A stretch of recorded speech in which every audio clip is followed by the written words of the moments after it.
How are you, everybody? What's going on? This is Brad Listi. This is the Otherppl Show. I am in Los Angeles, and it is nice to be with you. Claire Messud is my guest today. What a thrill. She has a new book out called A Dream Life. It is a novel from Tableau Tales. It actually drops, I believe, on January 15th in hardcover and ebook. Again, it is called A Dream Life. My conversation with Claire Messud coming up momentarily.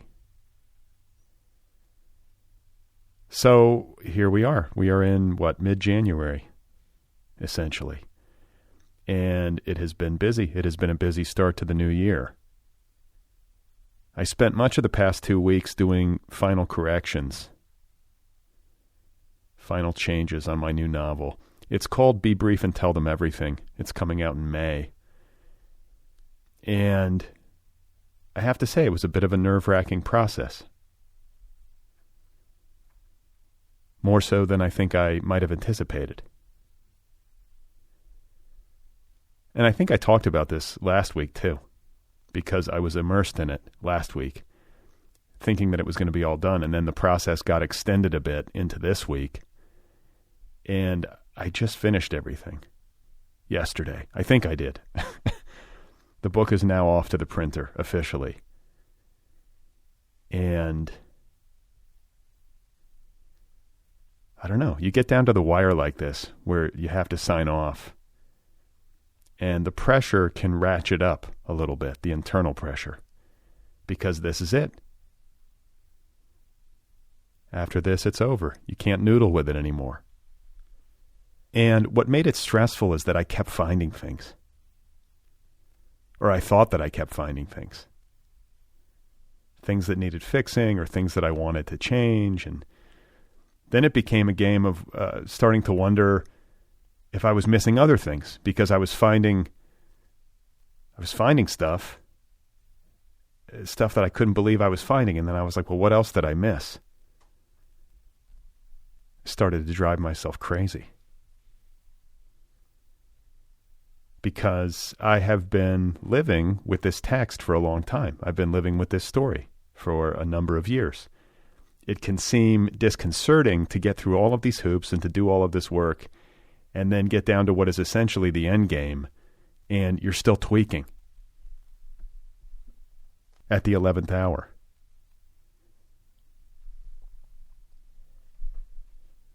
And it can get a little bit scary. You start to question yourself. How did I miss this? I've read this book 600 times. And I'm only now discovering that there are 147 errors in the first 80 pages.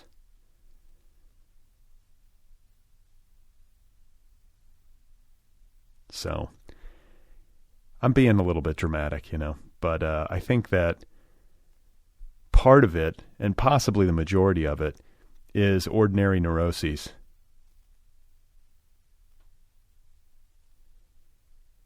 I think it's pretty standard for a writer at this stage of the game. I did my part. I wrote the book. I revised the book. I reread the book 100 times.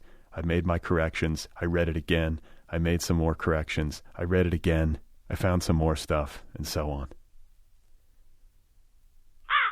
I think I read my novel front to back 5 times over the past 10 days. It's too much. You start to go cross-eyed after a while. And then I think you start to have these mood swings. These shifting perceptions. One minute you love it, the next minute you hate it. And I think you're going to hear me talk about this a little bit with Claire Messud, today's guest, where I am describing this phenomenon, which I don't think gets talked about all that much, especially in the publicity phase of publishing. Most authors, once they get to publication, they tend to avoid thinking about this sort of thing, like reliving it. You got to try to stay positive when you're out there making the rounds and trying to sell books. I understand it. But in addition to being a writer, as you well know, I am a literary podcaster.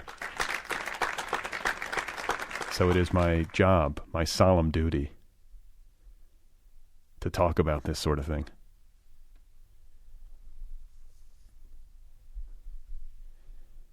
And really what it comes down to is that being a creative person in any field, in whatever medium, I think that being a creative person just means that you have to be willing to accept humiliation.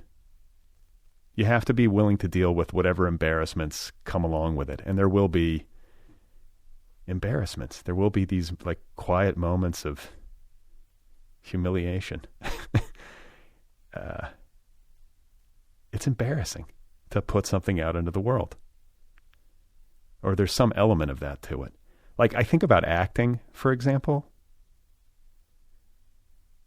And I want to say I was reading something about Al Pacino once. I think it was Pacino. How early in his career, or maybe all the way through, I can't recall, but basically it was Pacino or some other actor talking about how he would force himself to watch his dailies on set so that he could see his day's work and evaluate his performance.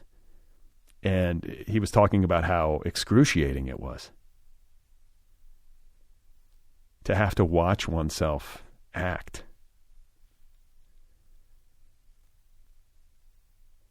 And that really struck me. I think I would be that way. I mean, who would enjoy seeing themselves acting? I mean, can you imagine? You do a movie and then you have to watch the movie? What a nightmare. I mean, it's bad enough when you're on the page, like you see yourself on the page in writing. Imagine having to confront yourself on a giant screen. You could see every blemish, every false note. Get out of here! Like imagine you're Al Pacino. Imagine you're Al Pacino at the premiere of Scent of a Woman. Get on with your life, would you? What life? I got no life! I mean, this was me 2 days ago. I'm in the dark here. You understand? I'm in the This is me reading my book for the 5th time in 10 days, trying to figure out what I've done with my life. I'm in the dark here. You understand? All right, so I do want to say some quick thank yous to people who have pre-ordered my novel, Be Brief and Tell Them Everything. Thank you to Robin McLean, Carly Alamo, Lauren Grodstein, Jonathan Herman, David Mogilov, Mark Paplava, Monica Corcoran, Michelle McCormick, and Boyd Holland. I appreciate it, you guys. I will be sending you a note and a limited edition Otherppl sticker in the mail. Oh my God.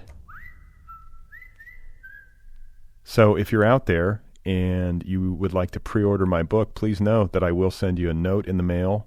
If you send me a screenshot of the proof of purchase, just email it to letters@otherppl.com or DM me on Twitter @otherppl or on Instagram @otherppl.podcast. Pre-order the book. It helps, and you'll get a sticker and a note.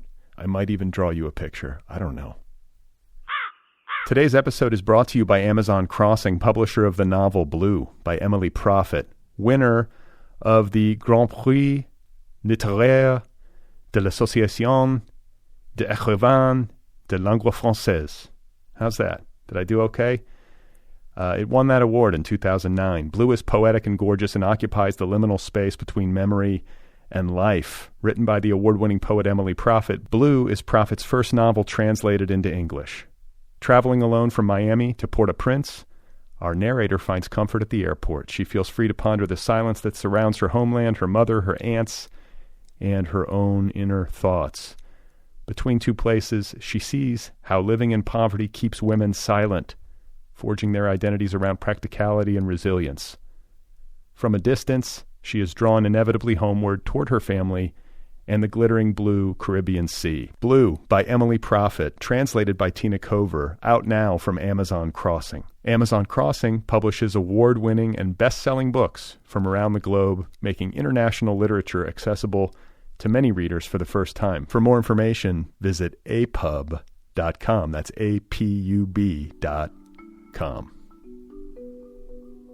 So today's guest is Claire Messud. She is the author of 7 works of fiction, including the New York Times bestsellers The Emperor's Children and The Burning Girl. She also has a new work of nonfiction out called Kant's Little Prussian Head and Other Reasons Why I Write. It's an autobiography and essays.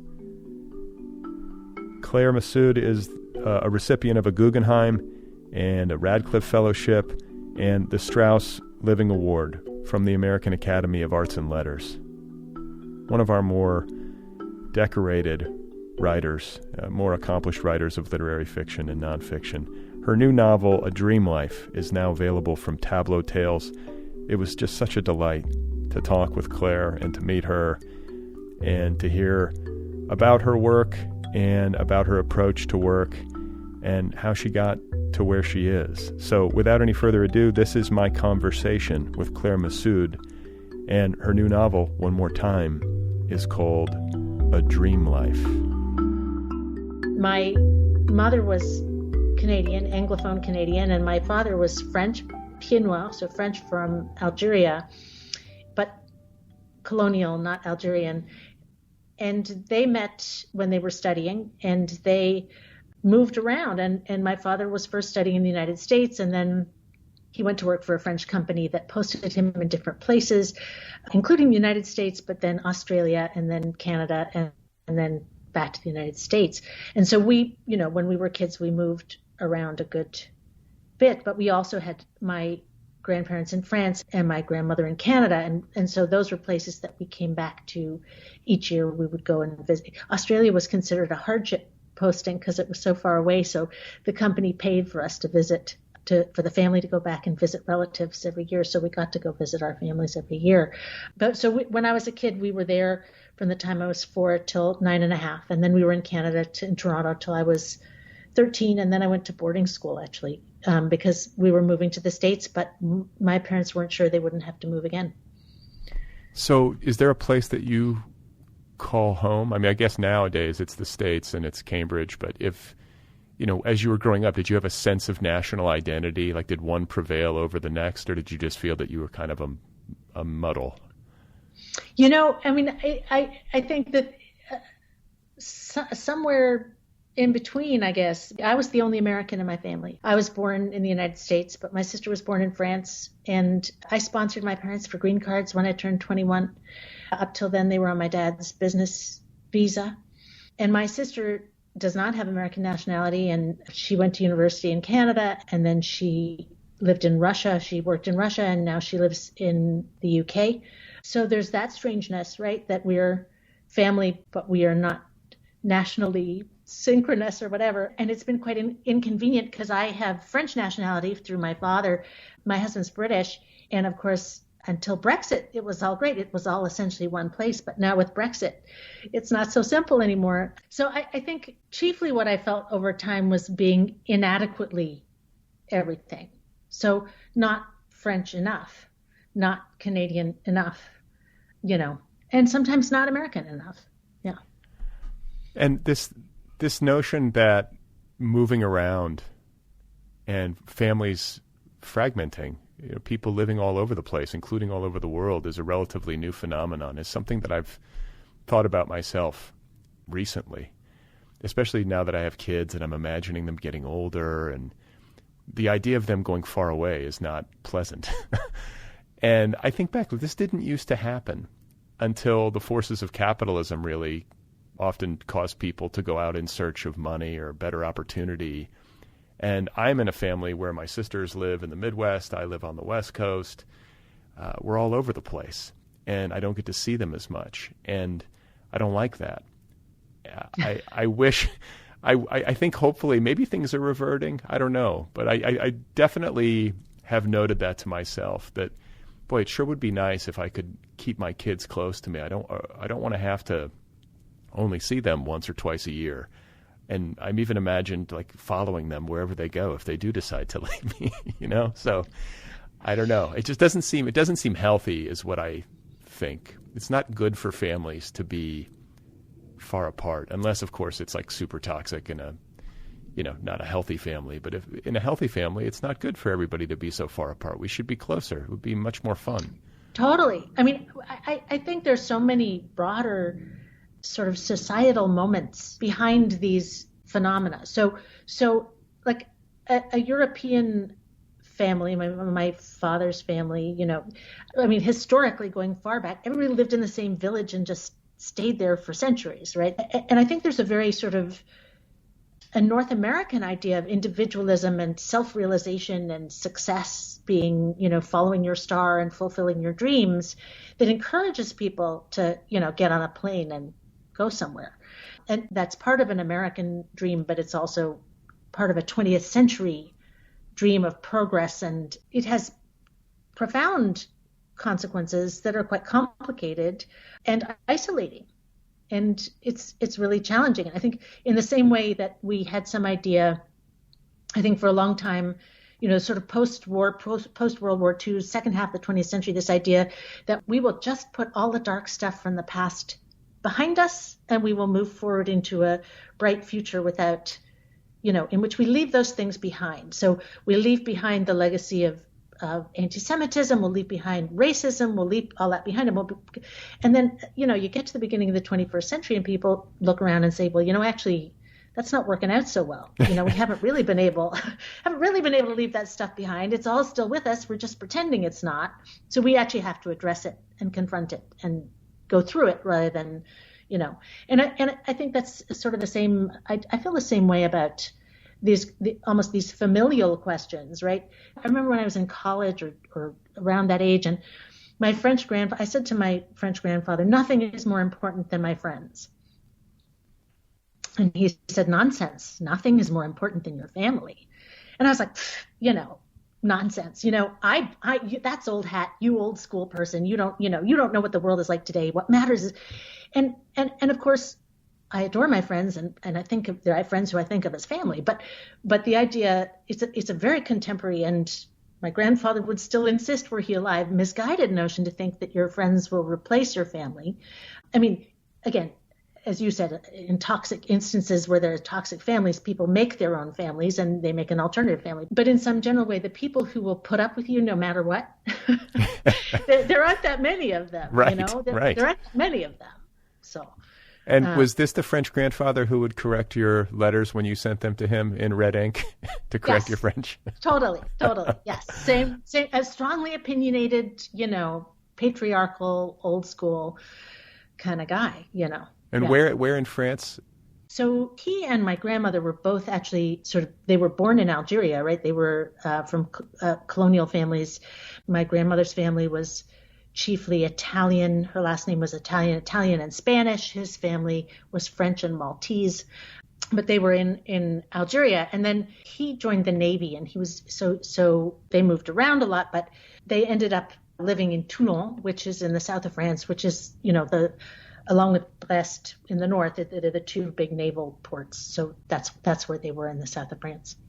Okay. So in A Dream Life, you are depicting an American family moving to Sydney for work-related reasons, the husband's work-related reasons. He's a banker, and he and his wife rent what would you call it, a manor, a mansion, this big house on Sydney Harbor, which is quite a step up from their apartment in New York City. So this is a big kind of socioeconomic shift and a big lifestyle shift for them.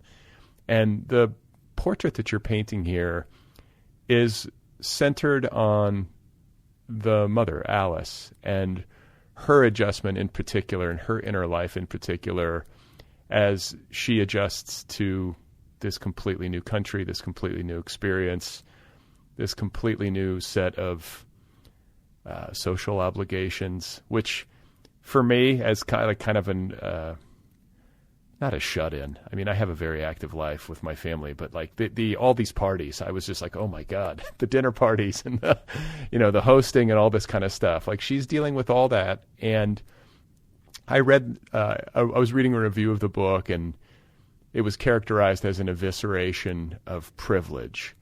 I think evisceration, it might apply. It feels a little strong for me. It's more like a careful examination of it. Can you just talk a little bit about that aspect of the story? Is that accurate, or do you feel that you had a different intent? I've had some people respond to the book with very different reactions, and friends with young children read the book and said, oh, it's so creepy, right? It's terrifying. It's a horror story, right? And because it's about, about having people come into your house and not necessarily knowing who they are. And then other people saying, it's an evisceration of a privileged life, and other people saying, this is writing about what it's like to be a wife and mother. What I would say about this, but also about anything I write, I think, is that it's the Chekhov line. It's not my job to tell you that horse thieves are bad people.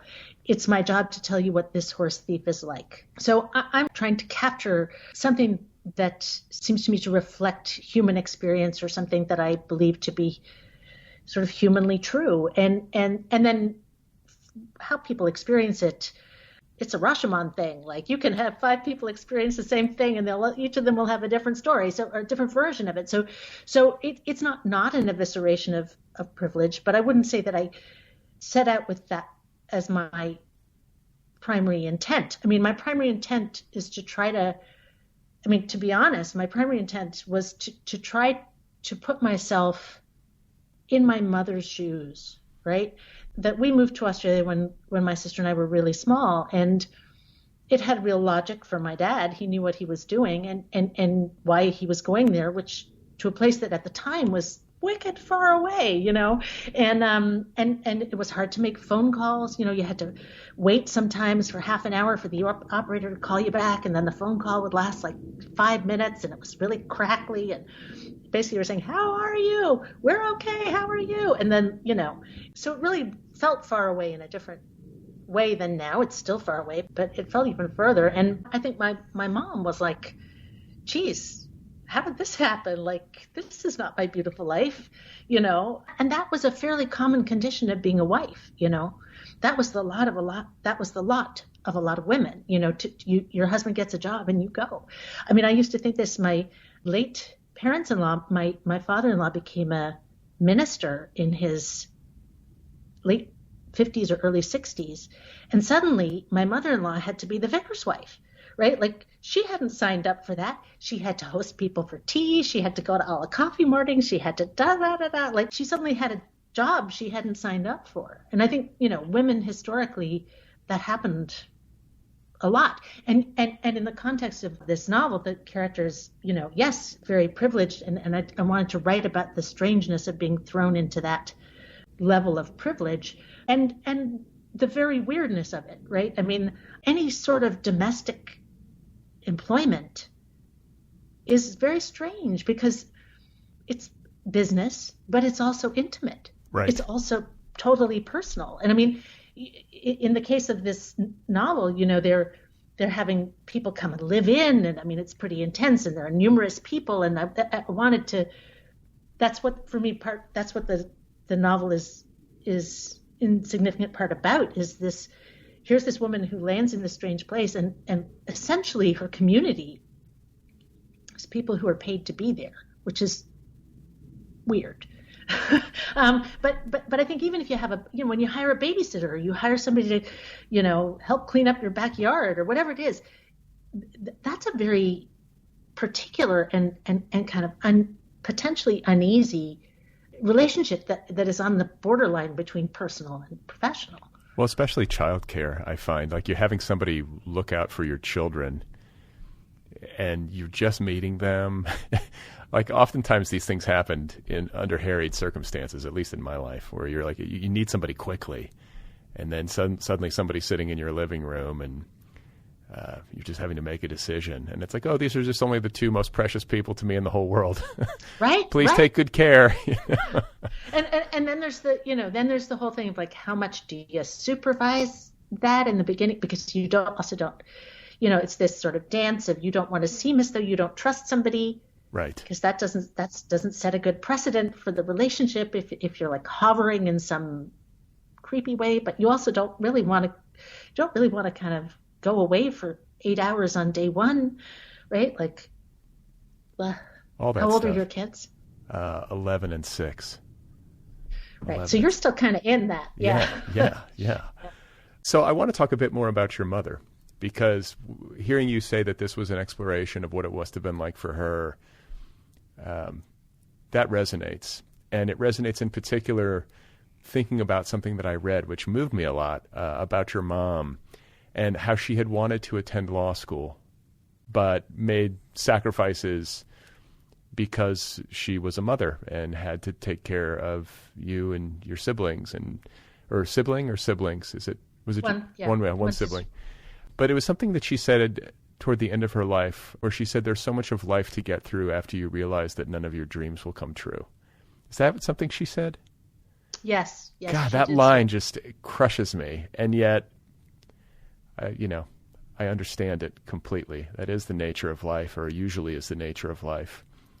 And I might, as a reader and knowing this, understand a dream life as a kind of grieving, like active grieving, constructive grieving, like an exploration of your mother's past and decisions that were made either by her or on her behalf that impacted her, and how she might have sorted through that. So I don't know. I have older parents. They're still with me, thankfully, but it's certainly on my mind, the fact that we don't have forever, and how lucky you are to have your parents with you. Long may they be with you, and may there be the chance, to ask them all. I mean, that's one of the things my parents are no longer living, and there's so many questions I would have loved to ask and didn't ask. And I think it actually takes so long to come to see our parents as people, and not to be judging,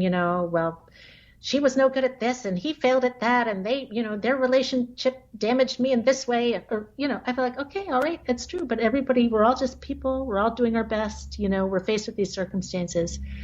And I think I realize now, in a way that I didn't when I was 25, how very different the world in which she grew up, in which they grew up, the expectations for girls and women, and how independent minded you had to be to buck those, to sort of get past that or get through it. And people did, women did. There were many remarkable and amazing women doing incredible things, but you had to push against the conventions a lot harder. And I'm aware of that more because I can see, my daughter is 20, my son's 18, and I know they think of my, when I tell stories of being young in the 80s, and it seems very quaint to them. And I'm like, no, we were, out there and radical and this and that. And they're like, all right, sure you were, Mom. Right.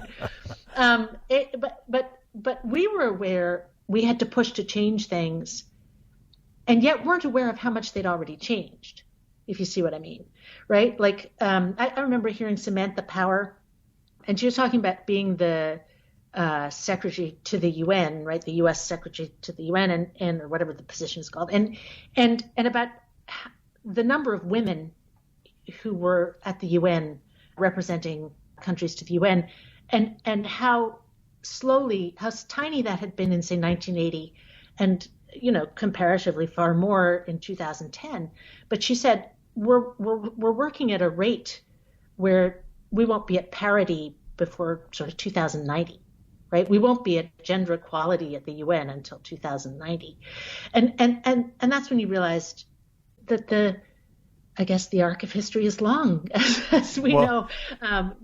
That's right. I mean, but it's a good thing to point out, especially in trouble. I mean, when have times not been troubled? They seem especially troubled nowadays, I would say. But I think it can be easy to overlook the progress that has been made. I want to say Steven Pinker. I've listened to something or read something by Steven Pinker where he speaks to this. Like, there is obviously a lot more to do, but there are reasons for good cheer if you look backwards at the long arc of history. Like, there has been great progress made in so many different ways. It's not to say that things are done or finished or all good, but certainly, I think a reasonable case could be made that we're making good progress on a lot of very important fronts. Hopefully it'll be enough. I don't know. It's debatable, but I like to think sometimes, because I can tend toward maybe pessimism. It can be nice sometimes to try to spin that around. And before I forget, I want to ask you if you have seen, like, thinking about A Dream Life, I couldn't help but think about this show White Lotus. Have you seen this? I have seen White Lotus. Mm-hmm. Yeah, I drew a parallel just because I think White Lotus I'd just seen a couple episodes of and liked quite a bit. And I was like, oh, these two works are in a kind of dialogue because, like, all this stuff that you were all the stuff that we were talking about with respect to service professions, especially domestic service professions, those kinds of jobs are very similar to service professions in the kind of like ritzy resort of White Lotus, where the hospitality industry, where the intimacy is similar, maybe for slightly different reasons. But like, if you're a masseuse and you're dealing with somebody on vacation who is, I don't know, like has headed out to the islands in the wake of a divorce or is dealing with deep grief, you might have a conversation that is very intimate with somebody that you barely know. Or if you are working as the nanny for somebody's kids, and especially if you're living in, like, my goodness, you're going to get to know these people in all sorts of different ways. So I don't know. I was just curious if that was something that you'd seen. I'm sure I think it postdates the composition of this book. So I don't think it does, but it's interesting. I thought that show was riveting, and it's interesting because it is, on the one hand, an evisceration of privilege, right? And on the other, it's chiefly, this is what this horse thief is like, right? Everybody is, as the old expression would have it, hoist on their own petard. Like, the narrative doesn't need to go out of its way to impose false plot moves on the characters. It's following the characters who are behaving as themselves, and they will do and say all the dreadful things or the awkward things or the uncomfortable, just, each person is being themselves, and in that complexity of being a self, like the parents of the parents, I can't remember the characters' names or anything, but the parents of the family with the son and the daughter's friend. Sure. Those parents are, on the one hand, ghastly, and on the other, just parents. And in other moments, just a couple trying to get through midlife, and like, you can see them in all those aspects, all those facets over the course of the program. If they were simply villainous, if they were just awful and nothing but awful, that wouldn't be interesting. What's interesting is that the mom tells the sister to be nicer to the brother. The dad is trying to, make connections with, like, I feel as though they're trying in their ways, and they're both ghastly and in moments sweet, Yeah, no, that's a good point. And I always think of social media. I think that this line that you've repeated about, was it Chekhov and the horse thieves, and not needing to place a value judgment on the morality of the horse thief, but instead to just say, this is what the horse thief is like. That's a useful thing to remember for writers, especially, I think, in this age of digital existence, where I feel, anyway, there's like this social pressure to have to make a value judgment on things constantly. And that's not the project in fiction. I should know this, but it's nice to be reminded of it. We don't need to, in storytelling, we don't need to sit around moralizing about whether or not somebody's good or bad. Just show them as they are, and let the reader make those. Right, and each of us may have a different opinion too. Right. We might see the balance fall differently and feel like, well, he has some bad characteristics, but overall, I think he's a good guy, and somebody else might have the opposite feeling. Yeah, my memory is so bad. I watch all of my television before falling asleep. So it's always like, I watch like a single hour episode over like 4 nights. It's really ridiculous. But there's a character in White Lotus who is, what is she? Is she divorced or grieving? But she's very beautifully drawn because she's kind of a mess, but she's kind of oversharing with her masseuse, and she really needs a massage. You know who I'm talking about? Yes, I think her mom has died. Yeah. And then at some point she says, like, but I hated her, but I can't live without her. Like, right. But if you watch the whole thing, I don't know if I've seen the whole thing. Like, she actually ultimately behaves terribly because she holds out promises to the masseuse that she's like, I'm going to change your life. We're going to do this thing together. It's all going to, and then she kind of can't follow through. And I think one of the things that for me, I appreciate about that narrative is that what she does is terrible and thoughtless, right? And totally selfish. She's self-absorbed. And at the same time, she almost couldn't be any different. So if in fact she were to follow through and fulfill all her promises to the masseuse and change her life, you wouldn't believe it. Right. Right. Because it wouldn't be true. Right. Like right. The person who is this person who we've seen the scenes leading up to it. We know that she's the person who lets people down and kind of forgets and goes off on her own and does her own thing. And what an accurate portrayal of privilege too. Like the privileged person at the resort who is finding comfort and, a place to sort of unload some miseries, on this masseuse, is getting some relief. And then in a moment of like benevolence, or like a fit of benevolence, it's like, I'm going to help you. I'm going to change your life. But then sort of like falls out of it and bails or doesn't follow through. That seems true to life. Totally true to life. Totally true to life. And I guess that's the thing. All I'm trying to say is that that's following the character truthfully, because you might want to have a, as it were, politically more optimistic story in which such a character who you think will disappoint the masseuse doesn't, but it just wouldn't ring true. You'd have to have a whole different character then, right? That woman would have to be a whole different person with a whole different history and self-understanding in order to behave differently. So I guess what I'm getting at there is that just to sort of put it in broader things, like I'm a writer who really believes in character. I feel like we are who we are because of where we are, when we were there, who we were with, and this combination of that with our individual traits. And that when something like a TV show or a novel or a narrative is working really well, it's because it's following the truth of the complexity of these people rather than imposing a plot on them from outside, right? It's actually saying, okay, what I know Brad, if I know Brad really well and I put Brad in this situation, can I imagine what Brad will do? Rather than saying, okay, I'm going to have a guy who lives in LA and I'm going to have him, I want him to run off with $1 million, right? Like, the question is, who is the person? That's always the first question. I was going to say, I don't mean to interrupt, but I'm thinking of people listening who might be writers or aspiring writers and trying to be aware or to differentiate between when you're imposing a plot on a character and when you're following the truth of the character. I have to imagine you're going to say that it's an intuitive process. You have to sort of feel it. But is there anything else you could add to that in terms of how, in a nuts and bolts way, you discern as a writer when you're on the right track and when you're doing things in a way that's true to the character versus imposing on the character?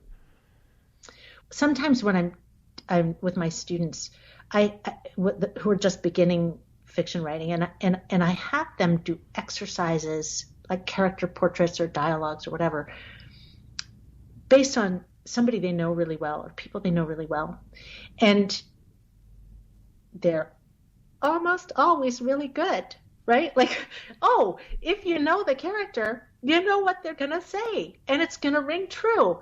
Fancy that. And I realize that comes back to the old, the truism, like, write what you know, and nobody wants to hear write what you know. We don't want to be trapped in only in our experience. But But I think as a starting point, it's certainly true that the more you know about a character, the better you're going to write their story. It's like chopping all the vegetables before you make the recipe. I'm a big believer in sort of taking the time to kind of figure out who your characters are. And obviously, as you're writing, you figure out more and more.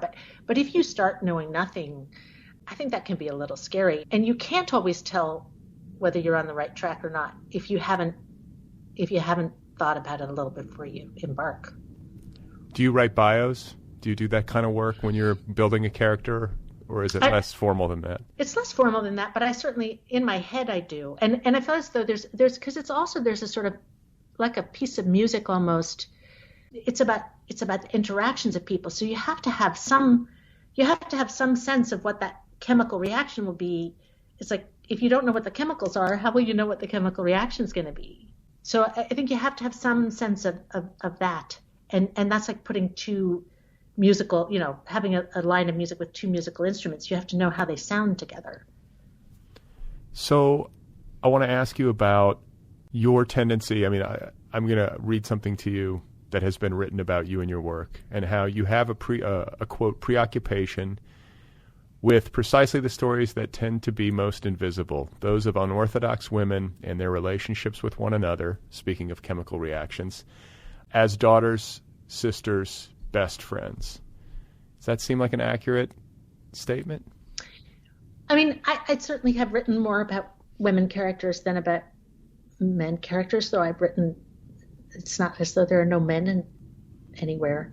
But yeah, I think that's not inaccurate. I think I'm always, maybe I'm a naive optimist, but I actually believe that almost anything is interesting. Like almost anybody's interesting.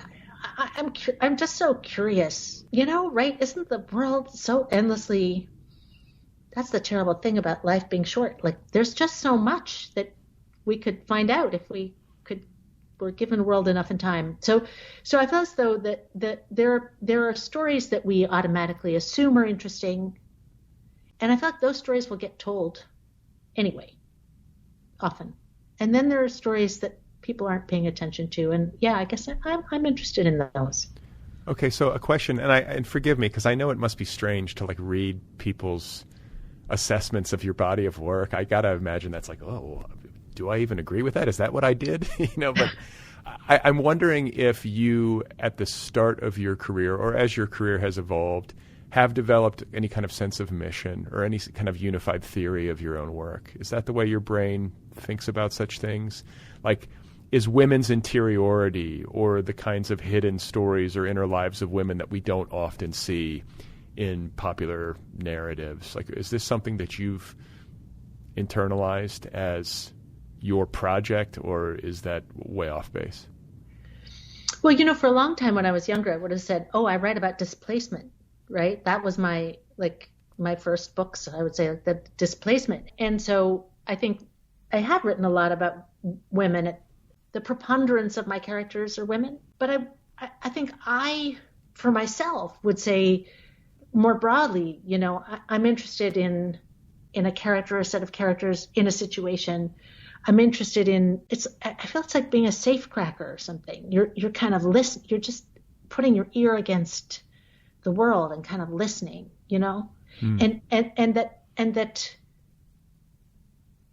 for probably a bunch of reasons, maybe it's been easier for me to hear, or I have more readily heard the crackling sounds of women characters rather than the crackling sounds of men. But it's not because I don't think men are interesting, or it's not because I exclusively, I mean, in a broader way, or coming from another angle, I guess I'd say there are so many untold stories, right? There are so many stories yet to be told.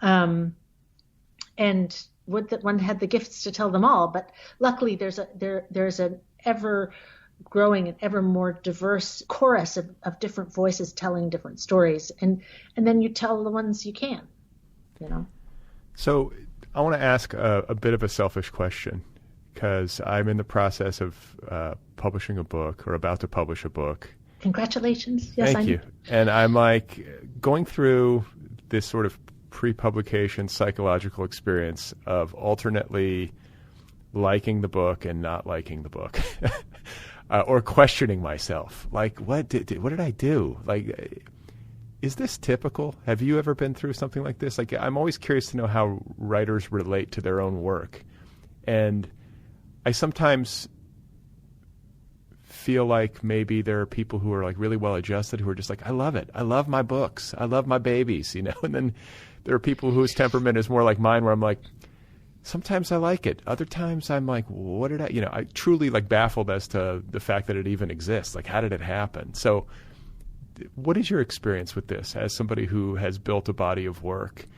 Do you even think much about it? Is it something you even... I'm totally with you in that experience of sort of veering between one feeling and another. I remember being on a panel with the writer Catherine Harrison, and somebody asked her, do you like your books? And she said, I write my books because I have to. Like, they feel incredibly urgent and necessary to me. I'm not even sure, she said, that I would read my books if they weren't from me. Like, it's almost as though it's bigger than yourself. Like, do you know what I mean? And so in that sense, then there's this separate question, like, when it goes out in the world, what is it? Who knows? And I have to say, I've taken in one sort of so many dark nights of the soul along the way, right? And they'll be with us surely all our lives. But at one sort of dark night of the soul of somebody not liking one of my books, and my agent said to me, Claire, if you love a song and you play it for a friend and they don't love the song, does that make you think it's not a good song? And I said, no, of course not. And he said, well, there you go, right? Like, there are different things for different people in different moments. Like, it's a song. Yeah, that's a good point. And I want to zero in on indifferent moments, because I think about this all the time when it comes to criticism, when it comes to the way that a book or any work of art is received, is that the set of circumstances, the weather that day, what season you read something in, all of that stuff factors into how you're going to perceive it. Of course it would. And so I think the first time I ever really gave serious thought to this was thinking about movie reviews and criticism, and like, maybe I was watching like that old Siskel and Ebert show, but I found myself sort of like with the remote control in hand being like, well, what kind of mood were they in when they sat in the theater that day? Like, did they have indigestion? Like anything could, there's so many different circumstances that could color the way that we receive a work of art. And so I think the same thing applies to me when I'm evaluating my own. Yeah. And I also, you're in that, when's your publication? How soon? May. So you're actually at the kind of darkest midpoint, because it's like not close enough. There's no relief for a while yet. Right. Like, right. You're like in your head with it for another couple months. Perhaps maybe things will start to kind of, I guess, like those Kirkus or whatever, those will come soon. Ish. Right? Yeah. Ish. But it is such a strange gestation time, right? And it's sort of not in your hands, but not in the world. And that's a weird time. But I think to be calm and to be like, I did this, because there's also like, we're changing the whole time, right? There's, all those adages about you see a friend and you think you're seeing the same person, but everybody's changing the whole time. Blah, blah. And it's the same, like the you that finished the book however long ago, I don't know, 6 months or maybe a bit longer, but the you that finished the book is changing and evolving, and you go back and maybe, you'd change a sentence or two now, but honor and respect to the self that put the pen down with the final, like, do you know what I mean? Yeah. I feel like I find that I don't like rereading stuff I've written, but because I don't have a lot of, I'm always made anxious and unsettled by the self that was, but it seems a wonderful thing to accept each version of ourselves and each iteration of ourselves and say, power to you, like, bravo me. It's the best way that I've heard it described is that it's a snapshot from that particular stretch of your life. So a book that you write in your 20s, you have to be forgiving as you look back Right. on it many years later, that was just the snapshot of you then, And so, of course, Yes. it's going to reflect that. And I think other people are not likely to have all the problems with it that I might, or you might, or, the writer might.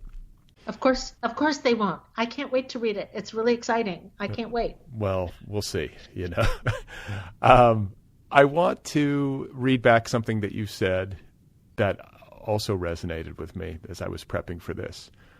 You said, I reckon you don't write to please other people. That's what your integrity is.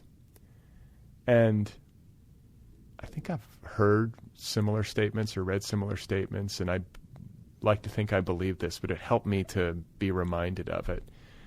That's a good star to steer by. Like when you sit down to write, even for somebody like you who has had the very rare experience of having like high literary and commercial success at the same time, I think that might be the hardest needle to thread in publishing maybe, but you've had that happen.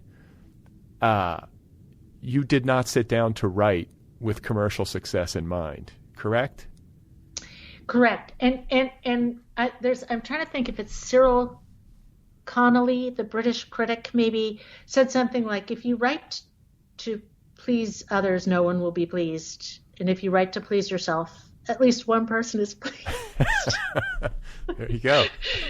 and I think he said something like that. I think it was Cyril Connolly. And I feel like I only ever agree with that more. Like I know so many cases of people trying to please editors or agents, changing things, and just kind of feeling lost after, I understand that, especially for people who are starting out, who are trying to get published, it's very hard to say, I'll just do my own thing, especially if you've had 20 rejections from editors. You're like, well, I guess my own thing isn't working.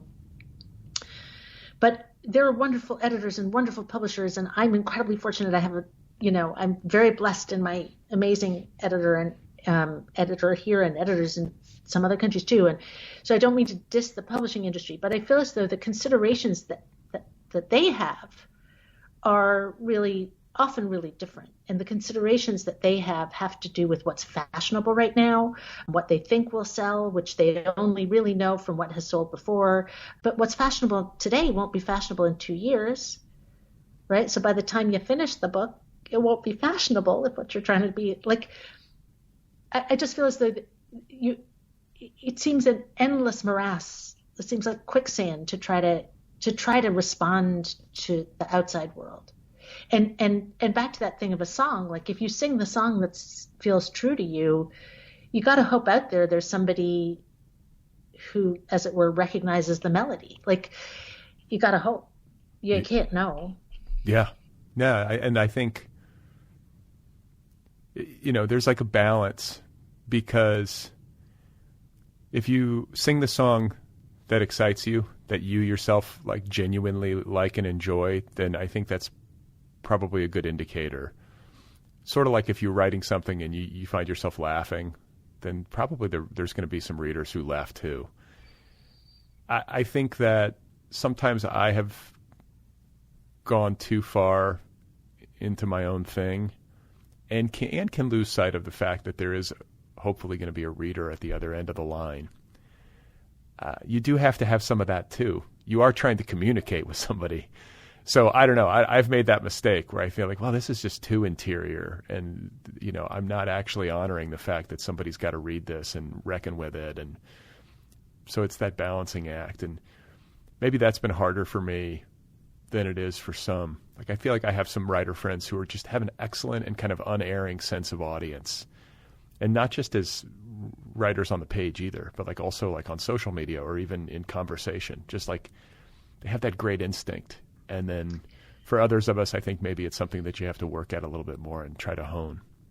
Yeah, I agree with you. And I think those now, my kids are big, but from the time when they were small, I see everything now in terms of like the kindergarten classroom. And there's the kid who comes in and goes in a corner and takes the blocks out and starts making a tower or whatever. a little world and doesn't need anybody else there at all. And then there are the kids who go to the coloring table and, and are social and communicating the whole, like we're just all different beings. And I think there are upsides and downsides to each way of being, and if you're somebody who is great at that unerring pitch for other people, right, you're able to listen and somehow gauge what will feel right, you might lose a sense of who you are. And if you're somebody who is more at the interior and more like the kid who goes in the corner by himself and makes his own world, it might then be harder. That transition to community might be a little more, you have to kind of make a little more effort for it, but you're also not in danger of losing sight of what you wanted, of what you want to do. I mean, because it's always, I feel like I say 1,000 times, a year, maybe not 1,000 times a day, but it's all a balance of freedom and constraint. It's all a balance of freedom and constraint. That's right. And I feel like, and we're all navigating that in a different way, So, okay, I want to ask you about we talked about threading this needle between like high literary success and commercial success. The most prominent example in your oeuvre is The Emperor's Children, correct? That would be the book that hit biggest. Yeah.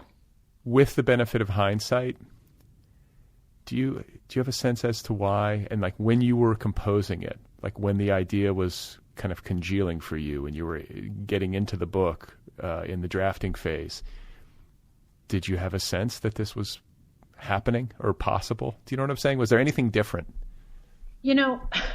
What's funny about it is so I had started that book. So it was published 2006, I want to say, something like that. And I had started a novel early in 2001 with some of these characters. It wasn't going very well, and I was pregnant with our first child, and she was born in July of 2001, and then she was 6 weeks old when 9/11 happened. Ugh. So for some time I was not writing anything, and then I got started again, and then not that long after I was pregnant again, and we had our second child in 2003. And so the truth about that novel is like I was not on drugs. I was, as it were, on babies. But I same thing. But I don't really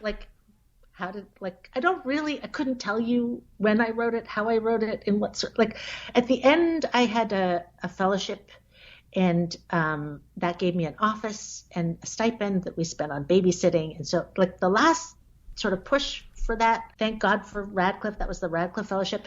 So I feel like I know how I finished it, but like 2/3 of that book, I really couldn't tell you. I don't know what I thought I was doing. I don't know how, all I can tell you is I was writing it in short chapters, and I was writing it in short chapters because I only ever had a little bit of time at once, right? I couldn't possibly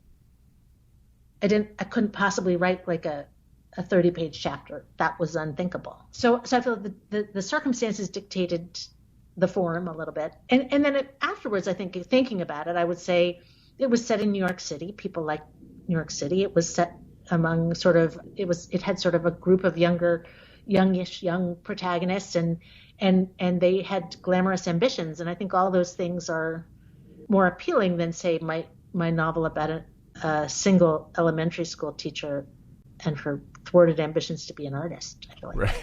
Right. Well, a couple of things come to mind. First of all, life circumstances imposing a kind of aesthetic discipline on you. That you talk about writing in short chapters. That was the only kind of chapter you could write, as you said. I think about a conversation I had years ago with Amy Bender, and I want to say at the time she was nursing twins, or it was like, she was a new mom, if I'm remembering correctly, or she was reflecting on new motherhood with twins, and was talking about how she was writing like 10 to 15 minutes a day, or in 10 to 15 minute little windows, and she was kind of coming up with like little fragments. So same sort of thing. I think that sometimes that can be good. Like aesthetic discipline or aesthetic restrictions or confinements can sometimes be creatively generative in ways that might surprise us. The other thing that I think about, and maybe I'm just projecting myself onto this, is that sometimes you get into a situation like new motherhood or new fatherhood where time is compressed. The amount of sleep you're getting is obviously restricted. And in a way, it kind of I'm imagining, like prevents you from getting in your own way. You're less self-conscious. You've only got these little windows. You're working on like 3 hours of sleep. You're exhausted. Maybe in a way that serves the work because you can't sit there neurotically obsessing about it or. Totally. Do you know what I'm saying? Like maybe It was a blessing in its way. And also there is a certain like kind of bliss too of new parenthood. It's fun to have a baby, even though it's a pain. You know, it's so they smell good and they're sweet and I don't know. There's a lot of hope and energy in that too. So it makes sense to me that this book was born in that way, hearing it described. Yeah, totally. And I you know, OCD, overthinker, you know, it with my earlier books, I could probably have recited them off by heart. Like I had gone over and over and over them so many times, you know, when I was writing them. And with The Emperor's Children, like somebody would say, you know, that bit where such and so happens, and I'd be like flipping through the book trying to find it because I didn't know. I mean, I remembered that it happened in the book, but I couldn't tell you whether it was on page 25 or page 225. Like I'd literally like it was all a kind of jumble. So yeah, it was freeing in that way, and maybe for the good, you know. Also, it should be said that it's unrepeatable. Like it's biologically unrepeatable. I mean, I guess you could continue to have babies to a certain point, but you can't just continue to have babies because it's good for your fiction. It seems like it's like a one-time deal, you know? Like, and I don't think it's necessarily advisable to invite chaos into your life because you think it's going to somehow force your hand as an artist. Though I guess people might do that. Some people do that, but I think I don't know. It seems like a one-shot deal. Like it's a period of your life and it worked and every book is different, but that one, for whatever set of reasons, including the ones we just talked about, like it hit. And it's always fascinating to think about why. Another thing that I think about when I think about The Emperor's Children and what we're talking about is a conversation I had not too long ago with Louise Erdrich, where she was talking to me about how she writes and drafting by hand, which I think you do as well, correct? Yes. Not necessarily having, especially within the constraints imposed by motherhood, especially when you're mothering young children, not having a set time or a set place or even set materials to work on. She was telling me about like the backs of napkins, you know, at a restaurant where she's writing. Right. Like she really, in a way, kind of shamed me. I can be a little bit too precious and finicky about needing my circumstances and my cup of tea and, you know, all the different neurotic ways that writers sort of ritualize themselves. Like, she just got it done. And something she said to me struck me. She said, what I really needed was a husband to sort of, or she said I needed a wife. I think I'm remembering this correct, to like help take care of the domestic stuff so that I could work. But she didn't have those options. And she has been prolific and accomplished in all sorts of ways anyway. So I guess I'd like to ask you, like, first of all, how you might respond to that, but also to kind of get into your process, like how you work, when you work, just have like the nuts and bolts of how it happens. Yeah. I mean, I feel as though I've actually said a line like that, you know, every writer needs a wife. There is some sense in which and there's a whole other conversation, right, about kids, because we love our kids and we, and also we're aware. Even now when my kids are like 20 and 18, I'm aware that each day they're changing and it's precious. And if you miss doing something, like if there's a chance to do like something with them and they want to do it, you know, do it because, right. But that aside, I mean, I used to say I'm in the garage. Like about 5 years ago, the garage was falling down. We renovated it, and it's a study. And I'm in my garage right now too. So we are speaking garage to garage. It's wonderful, isn't it? It's a great thing. But before that, I didn't have a study or an office. You know, at the kitchen table. And I used to say, and it was true. Like I can work anywhere it doesn't matter about the noise as long as I'm not responsible for the noise. So I could work in Starbucks and there could be music playing and people going by, but they weren't my kids. Like I didn't have to pay attention. The issue is always it seems to me is how to get a space where you're of focus. There was maybe it was in The Guardian, there's a book coming out about focus and how it's been stolen from us by social media and so on. Just the ability to actually keep our eyes on one piece of paper for a long stretch of time. We're all sort of out of shape with that. But the circumstances, you set them up. I totally admire Louise Erdrich. I mean, I admire her in so many ways, but I admire her for being able to, sort of write on a napkin in a restaurant. I don't think I could ever do that, but I could write at Starbucks. And now I don't go to Starbucks. Now for a long time, I avoided teaching full time because of the brain space, right? You're with manuscripts, they're not yours. You care about your students, you're attentive. It just sort of takes up too much. It's just seeping into like a flood seeping into the part of the house where it shouldn't go. And so I'm actually taking a leave this semester from teaching to work because I can't actually teach and write at the same. I can revise. I can revise while I'm teaching, but it's very hard for me to actually write. So then I have the summer, and I have some time in the winter, but I don't have a big chunk of time if I'm teaching. Yeah, I've heard that said. A lot of conversations I've had with writers who teach, which is a lot of writers, and the summers, the breaks, but to actually be composing while also trying to absorb all of your students' writing, that's hard. And it's also a ton of work. Like reading all those pages and thoughtfully giving criticism and feedback. I mean, there's only so much hard drive space. Not to reduce the human brain to a machine, but you know what I mean. Like, totally. I feel that for sure. It's a lot. So it's the moment when you think, if only I'd been a poet. right. They'd only write 20 lines. Right. That would be so much easier than 20 pages. So much easier. So much easier. And the pressure, too, because you want to do a good job of giving feedback. And you have to be a careful reader in that case. You have to really give it your attention. So I guess maybe a nicer way of saying it is there's only so much attention to go around. Yeah. And that's... I think it's also important to say, you want to be attentive, and then you also get invested and you care, And so when you have a student who's really working hard and passionate and excited and gifted, and this story is getting better and better, like you want to be there to help, So, yeah, I think I'm just not good at compartmentalized. Some people are really good at compartmentalizing. So for me, like now I have a physical space and I have a space of time, and that's great for me. I want to talk a little bit about your trajectory, like career trajectory and education, like just your formation as a writer. Obviously, I think the events of your childhood, the moving around, the having this family that is like multinational, is that a way of putting it? And then, you go to boarding school, like to kind of like put a halt to the moving, I think was sort of the rationale. And then you go on to Yale and then Cambridge. Is that right?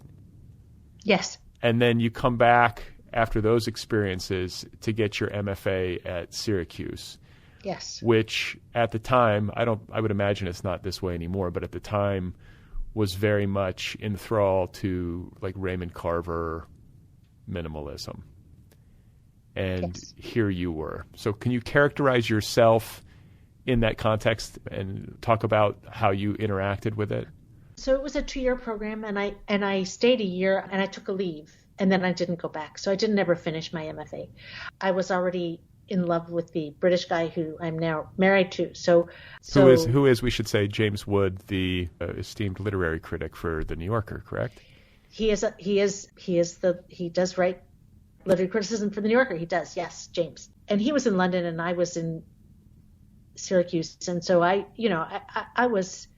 wasn't perhaps as fully present, in the Syracuse program as I might have been in some ways. And I was also young. I mean, I think the program was small, and we were, I think, seven people in my class, and a fiction, and several were in their late 30s and several were in their late 20s, and I was 23. And so I was significantly young, I think, and certainly now I see the reasoning.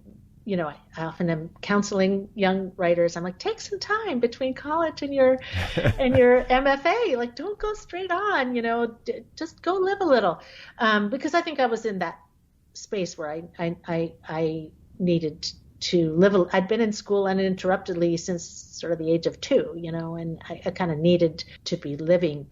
There were wonderful teachers in that MFA. Toby Wolfe was teaching at that time there. Raymond Carver had died in 89, and I got there in 90, so he'd been dead a year. So his spirit was still very much there.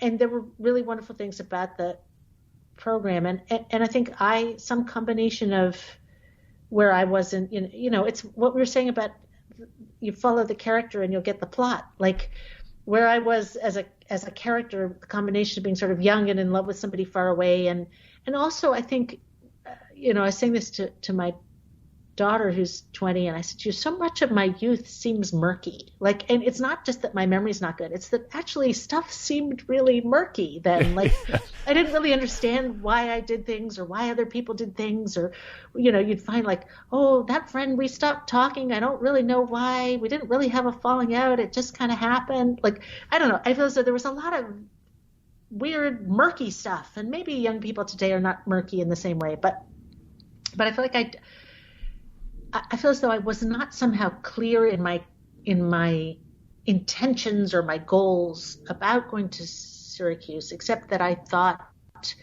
here are these amazing writers I admire. Not do I write like them, or do they speak to me, or is there an interesting conversation between their work and mine? But here are these writers I admire who are amazing and famous, and you need to do an MFA if you're going to be a writer. And I feel like those were sort of unquestioned or unconsidered things on my part. And maybe if I'd had somebody who could talk it through with me, I might have taken some time off and done an MFA later, or I might have, you know, gone somewhere else. I mean, like, any number of things might have happened. But as it was, I mostly just wanted to, you know, get back to my boyfriend in London. as one does, right? And I mean, I have to say, you had publication success relatively young, right? I mean, you did okay for yourself without the MFA. You got books done. You were published.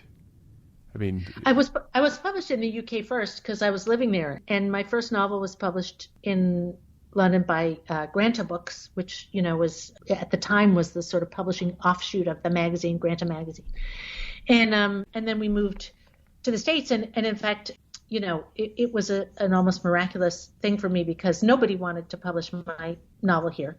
And then Ray Hederman, who owns the New York Review Books and at the time owned Granta, said in this sort of wonderful, for me, I mean, I don't think but he said, let's have a pilot project and do some, and see what Granta publishing might look like in the United States. And so Granta Books in the US published 3 books: the Granta Book of the Family, Ivan Klima's Spirit of Prague, and my first novel. And then Granta US never published any books again. Granta US as a publishing venture ceased to exist after that. But so my first novel was published in the US in a sort of almost like a patron, as if Ray Hederman were a patron of the art. I mean, he is a patron of the arts, but specifically a patron of your art, of my art. And I mean, I have a debt of lifelong gratitude for that. And then by another sort of extraordinary circumstance, that book was a finalist for the PEN/Faulkner, and so that meant that a second novel could be published. You know, like I feel as though it might not have happened that way. And in that instance, I feel a specific debt of gratitude to Francisco Goldman, the novelist, who was one of the judges of the PEN/Faulkner, and who I think, you know, for whatever reasons, the song resonated with him, and yeah, so there's so much luck, and I've been, I was so lucky, but the whole story of being published in America, it was as we were great friends with Christopher Hitchens, and I remember him saying, I wanted to ask you about this. I love anecdotes with, especially writers that I admire, but I know that you knew him, so please continue. Well, I was just going to say there was one time over dinner where he said, Claire, would it kill you to write something people actually wanted to read? and so, I'm aware that, and then I wrote The Emperor's Children, and people did want to read it. But up to that point, I hadn't really written things that people necessarily wanted to read. And so to have them exist in the world was incredible good fortune. To have them be published I was just really lucky. And was there anything, I know we've already kind of covered this, but that had to, maybe Hitchens, like he planted that bug in your ear and you were like, okay, so now on this one, I'm going to try to write something that people would actually want to read. I know you can't write to please people. We've already discussed this. Your integrity lies in kind of following your own best instincts or whatever, and not thinking too much about how you're going to be received. But it's that balancing act again. What would people like to read? How can I please the reader? That's not, I don't know. That's not like a terrible question to ask. No, not at all. And it's, I think back to I think about my dad was the person who always felt a trip should be educational, right? So here's the guidebook. We'll go to the museums, and now we're going to go to see the churches, and and my mom was like, can we just go to a beach? Can we just go to a beach somewhere? and so I have to I feel as though there's something very abiding and forceful about that pedagogical or that kind of improving mentality. It's the one that's to the fore, don't waste time, don't lie around doing that. And then every so often I kind of hear my mother's voice, can't we go to the beach? What's wrong with just having a good time? Right. Couldn't we watch a movie that makes us laugh? Yeah. And I feel like it seems to me that to be a stand-up comic is to be a saint. I feel like life is so hard, and anybody who makes the load lighter, wow, right? So I feel like that's, So it seems a great thing to write something that people actually want to read. And Christopher Hitchens as a figure, obviously widely read, widely admired, and all the rest. But to me, I think he's representative of kind of this, a kind of writer that increasingly doesn't exist so much anymore, from another time or something. He had that kind of hard drinking, but great in conversation, able to bang out, totally really right? Substantive works very quickly, with a hangover.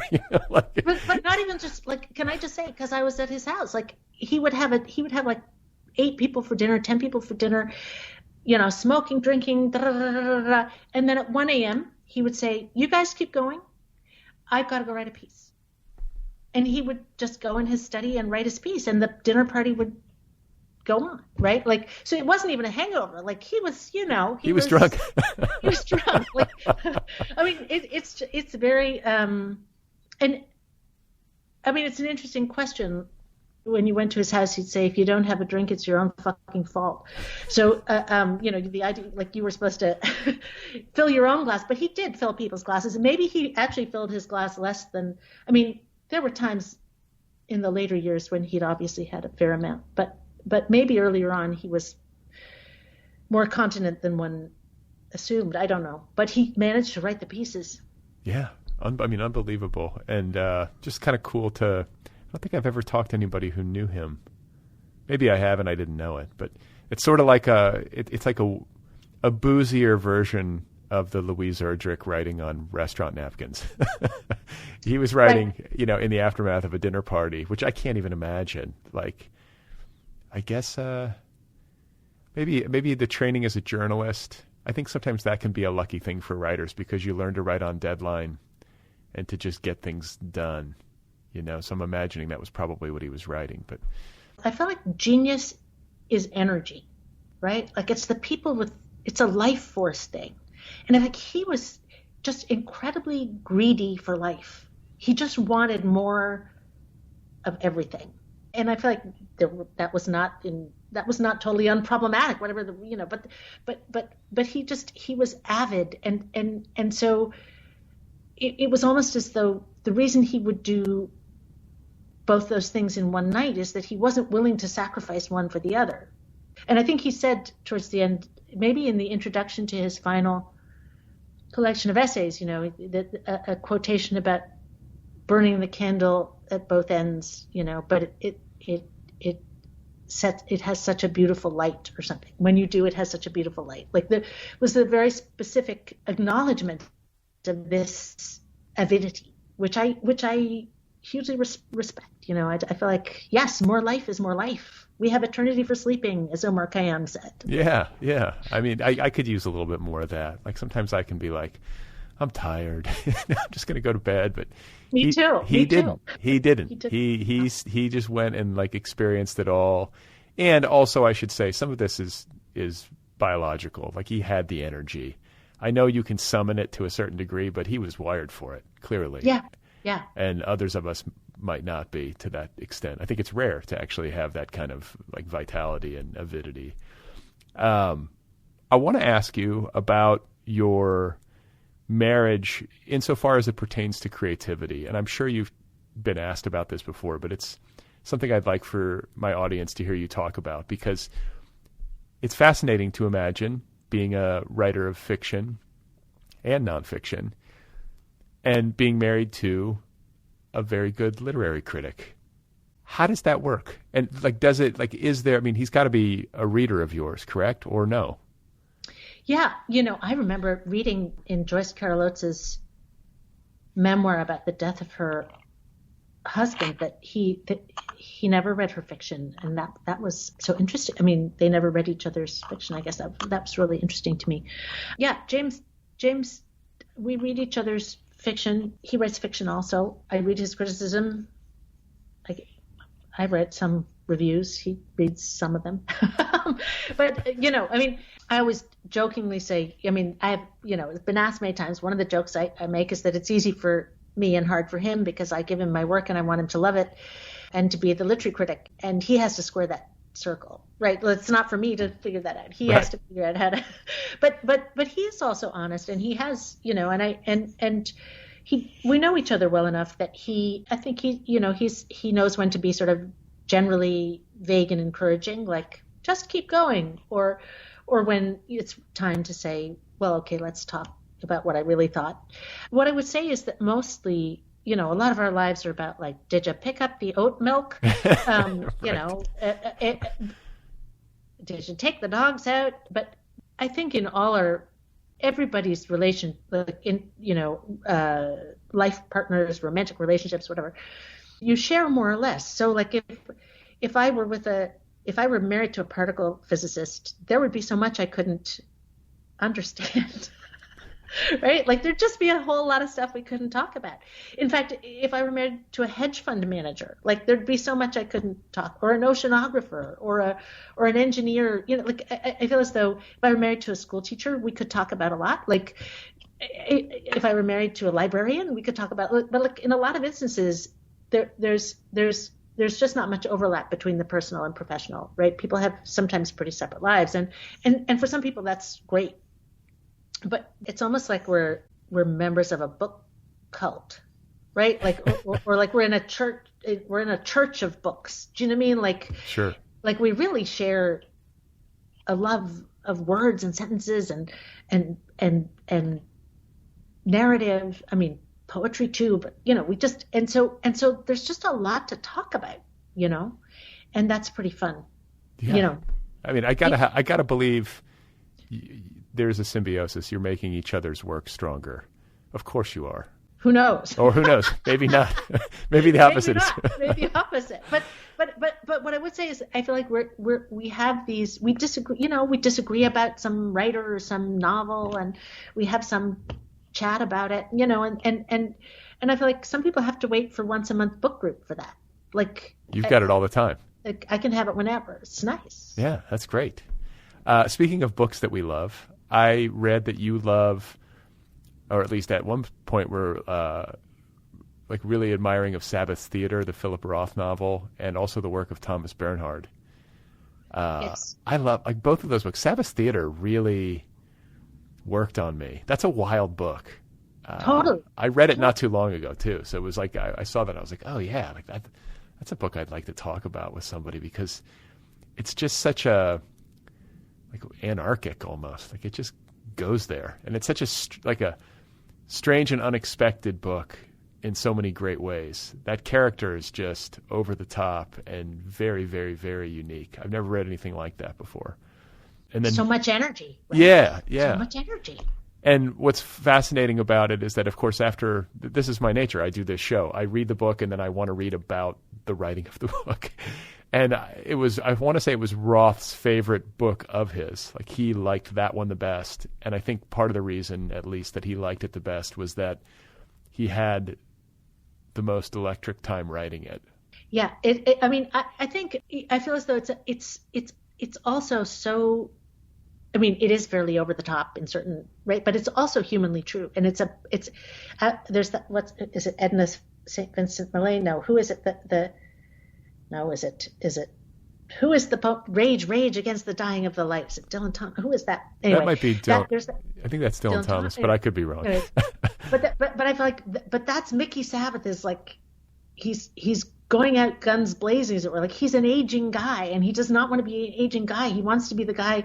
Like, he doesn't want to sleep with his friend's wife. He wants to sleep with the daughter. Do you mean it's obscene? But it's also, I feel like it's also capturing something that feels really true about this. Well, I'm 55, like, about this time of life when you're like, no, not yet. Like, it's right. Not yet. Like, more, right? And at the same time, you're like, no, I have to end up at the cemetery because this is where we're headed, And it starts with Drenka, right? Drenka has died, like that, this sort of exuberant, illicit, sexy affair that he had with this woman, and she's died. Yes. And so that's the sort of catalyst. It's after this that he's on this kind of journey. But I love that it seems to capture, that I feel as a reader, it captures something that probably a lot of people feel, certainly a lot of men in some greater or lesser version, and that you're just not really supposed to talk about. Right. Well, that's what good books are supposed to do, right? They're supposed to say the unsayable or say the unsaid. And that one, yeah. If that one doesn't, then no book does, because I feel like that one just says all of the unsayables. And then Bernhard, I find him to be, I know he's really dark, but I find him to be very funny. And I prize that. It's really hard. I think maybe one of the hardest things to do is to be funny on the page consistently, to sustain a comedic performance on the page in literary fiction. How many examples of that are there? There really aren't a ton in my reading experience. Like, it's just, I cherish it. It's rare, and he could do it.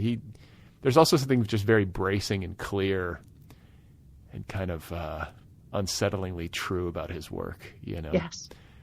Yes. But I don't know. We have some of the same taste. Those songs, I like those songs too. That's great. Yeah, I feel as though he too, rage is a certain element of his fiction too. That his characters have a lot of I think there's one hilarious thing about how I forget which novel it's in of Bernhard's, but a guy who's complaining about the country, and then he complains about the city, and he said, like, he hates them both, and that the only time he's really at all happy is on the train in between the city and the country. Neither here nor there. But I feel like it's hilarious, and it's sort of the grumpy, like that grumpy guy. Like, you've sat next to dinner with that grumpy guy, and at the same time it has all this like bigger symbolic kind of resonance of, what is it to not be at home in your skin, or not be able to be, at ease in a place, or, it can provoke all these thoughts that are beyond. There's this sort of comic aspect, but it also has this bigger thing. And I agree with you. I think that it's pretty rare. It's pretty rare to have these different layers. The last thing I want to talk with you about before we part ways is another book that you have in the offing called Kant's Little Prussian Head and Other Reasons Why I Write. Can you just give listeners an idea of what you're up to here and talk about it a bit? Sure. So it has a little subtitle, which is an autobiography and essays, and it's a combination of personal essays and also some of the literary criticism or reviews that I've written, and I've written a fair number over the years, and thank God they're not all in there by any means, but I chose ones that are where I was writing about books or authors that I feel like have changed me or that have shaped me. So for me, there's these two different parts, just like personal essays, which are about things I think or people in my life or whatever, and then the books are also a little bit about art, just a little bit. But I think of those as not separate, which is to say, there's a line that I have in the book where I say, like, I feel like we're shaped as much by our literarily lived lives as by our literally lived lives. And for us to be able to talk about Mickey Sabbath, it's like he's a guy we both know, and we have slightly different experiences of him, but enough overlap that we can we could probably talk for an hour about him. And by the way, I have to interrupt you. Have you taught that book? Have you taught Sabbath Theater? Because your recollection of it was so clear. I was very impressed. You knew the characters and everything. Like, is it a book that you've taught, or is it just one that just stuck to you? I don't. At the time when, or soon after it came out, my editor was named Drinka, so Drinka's name stayed. Oh, okay. stayed with me. Yeah. But it's neither here nor there. But James used to teach that. And he said to me not long ago, last year, he said, "Can you believe I used to teach that book?" It seems a tough one to teach these days. I must say, sure, just super difficult material to, yeah. Anyway, so the books that shape your life or change your life, they're as important as experiences that you have in your life. So for me, it's all sort of an autobiography in a way. I think of it as a kind of autobiography of a sensibility, but there's stuff about like my childhood, and there's stuff about my mom and my aunt, and and then there's stuff about Camus. So Camus was really important to me. There's a wonderful novel by Magda Szabo, the late Hungarian writer, called The Door, which when I read it, I really feel like it changed the way I looked. It's a short novel, very readable, changed the way I looked at the world, And actually that relates, it's about a woman and her housekeeper. So that relates back all the way to A Dream Life and the characters in A Dream Life. Yeah. Anyway. Well, look, we've brought things full circle. I feel like that's a nice place for us to wrap up. It was lovely to meet you. Congratulations on A Dream Life. Congratulations on how did you characterize it? An autobiography and essays? Kant's Little Prussian Head and Other Reasons Why I Write. Just a delight, and really appreciate your time and generosity in talking with me. Oh, Brad, it's I who thank you. What a joy to meet you, and I'm excited for your novel, which I will be getting in May. And all the best. Thank you. This has been such a pleasure. I'm so grateful. All right. That's Claire Messud. What a great conversation. Her novel is called A Dream Life. It is available now from Tableau Tales. She also has another book out called Kant's Little Prussian Head and Other Reasons Why I Write, an autobiography and essays. You can find her online at clairemessud.com. You can follow her on Facebook. Again, the novel is called A Dream Life. Go get your copy right now. The Other People podcast is offered freely. Did you know that? The entire archive, more than 750 episodes, all are available for free. The entire library. This is a listener-supported show. If you like the program, if you listen regularly and you get something from it, support the show, if you can, over at patreon.com/otherpplpod. For as little as $1 a month, you can support the show. There are different tiers, different levels of support. As you move up the scale, you can get stuff, a t-shirt, a tote bag, a coffee mug, a book club subscription. I will wish you a happy birthday, send you a postcard, all that kind of stuff over at Patreon, patreon.com/ facebook.com/otherpplpod. I do a newsletter. Did you know that? You can sign up for the Brad Listi Other People newsletter over at otherppl.com, the show's official website. Just look over in the left sidebar.